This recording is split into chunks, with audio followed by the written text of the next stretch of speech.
ভুয়া Facebook ID নিয়ে বিব্রত অবস্থার মধ্যে পড়েছেন গীতিকবি ও অভিনেতা মার্জুক রাসেল।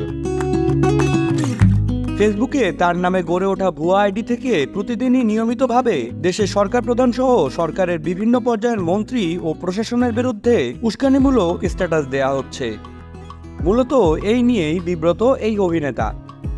আমার ছবি এবং আমার নাম ব্যবহার করে সোকল ফ্যান পেজ, এই পেজ সেই পেজ, এগুলা অনেক গজায় উঠছে।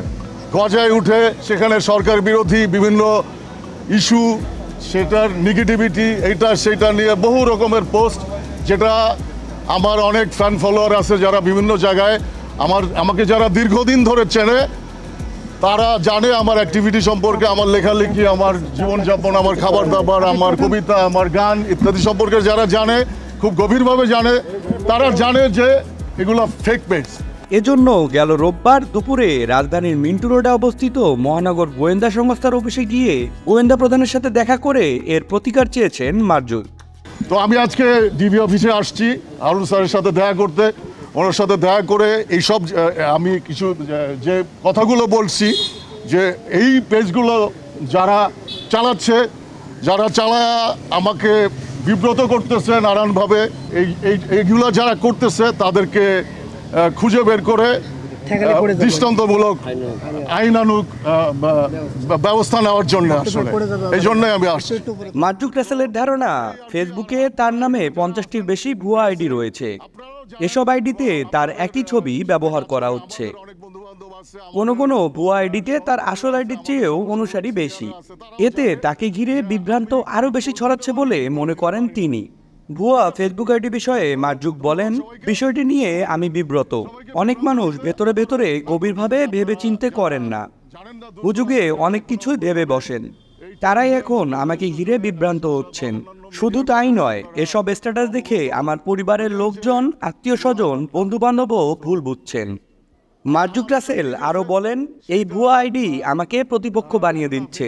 আমার জীবনের জার্নিতে এমন প্রতিপক্ষ ব্যাপারটি নেই। আমি একজন অস্তিত্ববাদী মানুষ।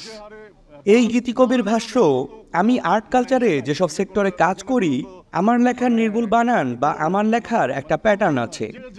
ভুয়া আইডি থেকে যেসব ভাষা ব্যবহার করা হয়েছে বা হচ্ছে, আমার ভাষা এমন হতে পারে না। ভুয়া আইডিগুলো দেখেও তো জনসাধারণের বোঝা উচিত এসব ফেক, কিন্তু সেটা না করে আসল আইডি ভেবে এসব ভুয়া আইডির সঙ্গে আমার অনেক ভক্ত এবং দর্শক জড়িয়ে পড়ছেন।